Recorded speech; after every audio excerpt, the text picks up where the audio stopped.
Graduated from high school and went to Portland, Oregon to go to college, that I learned that the rest of the planet did not look at me as a steward of the forest. In fact, they kind of looked at me as an axe-murdering Neanderthal. First major university speech I gave was University of Illinois, and I thought they were going to stone me off stage. It was Earth Day, and they asked a logger to come talk to them. Oh man, this is going to be a wreck. There were placards in the back of the room because they had looked up on websites and they had seen that I was an axe-murdering Neanderthal. They had me connected to the Moonies. They had me connected to death squads in South America. And at the end of the presentation, instead of getting rocked off stage, I had to stand up 3 times because the kids wouldn't sit down. And I want to talk with you a bit today about where we are in rural places like Libby, Montana, how we got there, what we're doing about the situation we're in, and why I have more hope now than when I first started speaking out 15 years ago. What's going on in rural America? We're having what I call a collision of visions. But I soon learned that there's a third environment that's going to dictate whether or not I get to continue to live here or raise my family here, or my family will have hope of coming back here, and that's the political environment. And it's in that environment that we're having a collision.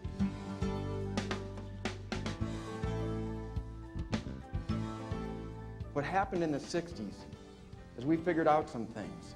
We have one planet. We're only going to get one planet, and some of the stuff we were doing to it needed to stop.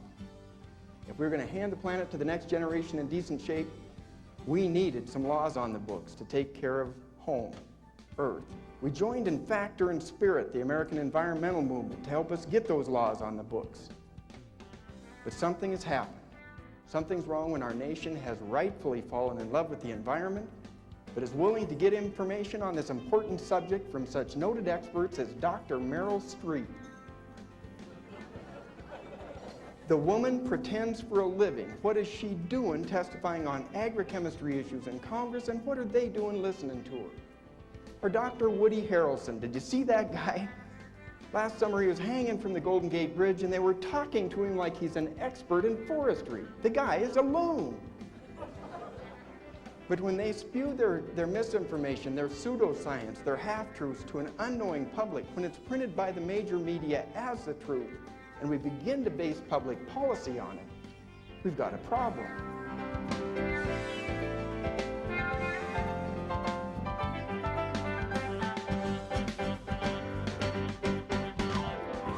Something's wrong when the professional resource managers have lost the ability to manage to professional litigants in court whose agenda has a lot more to do with greed, power control, and social engineering than it does environmental protection.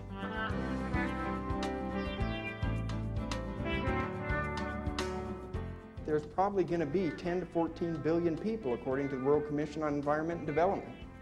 If we don't get smacked by an asteroid, these people are coming.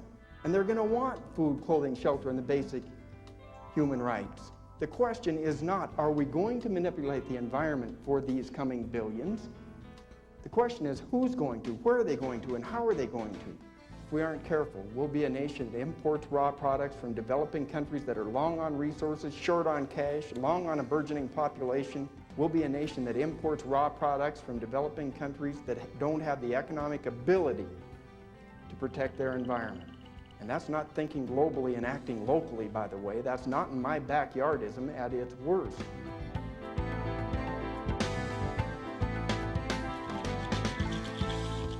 A bunch in this room are Democrats, a bunch are Republicans. Rural people don't care. You could belong to the pajama party for all we care. What's important to us is, do you understand the issues that are driving our decisions in rural areas? And are you acting on them? There's one thing we're not, and that's disposable. And in this nation of 281 million voracious consumers, if they would like to continue to enjoy the standard of living we have helped build for them, while protecting the environment they have suddenly come to love, they would be ill-advised to deal out the people who have been providing from and protecting their environment for 200 stinking years.